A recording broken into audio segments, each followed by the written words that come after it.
Salam jemaat yang diberkati Tuhan.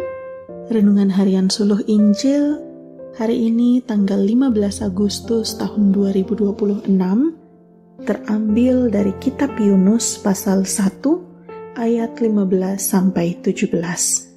Di bawah tema keselamatan bagi semua bangsa. Nats yang membimbing kita pada hari ini berbunyi demikian. Orang-orang itu menjadi sangat takut kepada Tuhan, lalu mempersembahkan kurban sembelihan kepada Tuhan.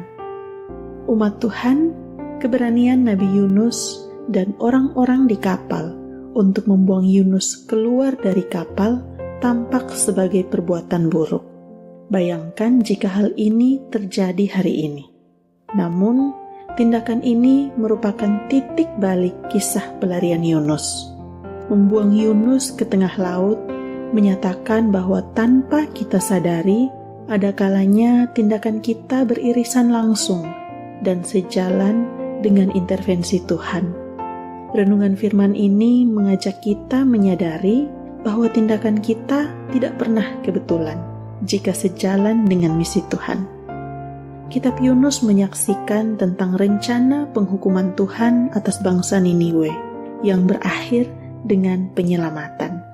Pasal 1 ini menyaksikan kepada kita bahwa karya penyelamatan Tuhan bagi bangsa Niniwe belum terjadi. Namun keselamatan bagi bangsa lain telah terjadi di atas kapal yang membawa Yunus lari dari Tuhan. Pasal ini ditutup dengan kesaksian perubahan sikap orang-orang di dalam kapal. Dari takut kepada badai alam menjadi takut akan Tuhan. Dari politeis menjadi monoteis, dari penyembahan kepada banyak Allah menjadi penyembahan kepada Tuhan Allah Israel. Tradisi kurban dikenal bangsa-bangsa kuno. Mereka mempersembahkan kurban untuk meredakan kemarahan para dewa. Namun bagi bangsa Israel, mempersembahkan kurban sembelihan merupakan pengakuan bahwa Yahweh adalah satu-satunya Allah.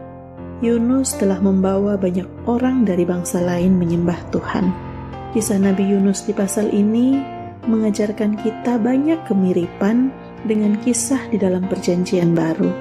Tindakan Yunus menyerahkan diri menjadi kurban untuk menyelamatkan orang-orang yang berada di dalam kapal yang hampir tenggelam, mengingatkan kita akan karya penebusan Yesus Kristus bagi dunia. Kesaksian Yunus tentang Tuhan, Allah bangsa Ibrani, kepada orang-orang di kapal yang tidak mengenal Tuhan, mengingatkan kita akan kesaksian para rasul kepada bangsa-bangsa lain, dan sikap orang-orang di kapal yang menjadi sangat takut kepada Allah Yahweh dan mengambil langkah menyembah Dia. Mengingatkan kita akan penginjilan para rasul yang mengubah bangsa-bangsa lain menjadi takut akan Tuhan dan menyembahnya. Kisah ini memperlihatkan kepada kita bahwa Tuhan Allah mengatur dan mengendalikan segala sesuatu. Kiranya kisah Yunus memberi pengajaran berharga bahwa tidak ada yang kebetulan dalam setiap tindakan kita. Marilah sama-sama kita mendoakan, mintalah hikmat Tuhan untuk melihat setiap keadaan hidup yang tampak buruk sebagai kesempatan untuk bersaksi tentang Tuhan Allah yang sejati. Amin. Demikianlah renungan Suluh Injil hari ini. Tuhan Yesus memberkati kita semua. Shalom.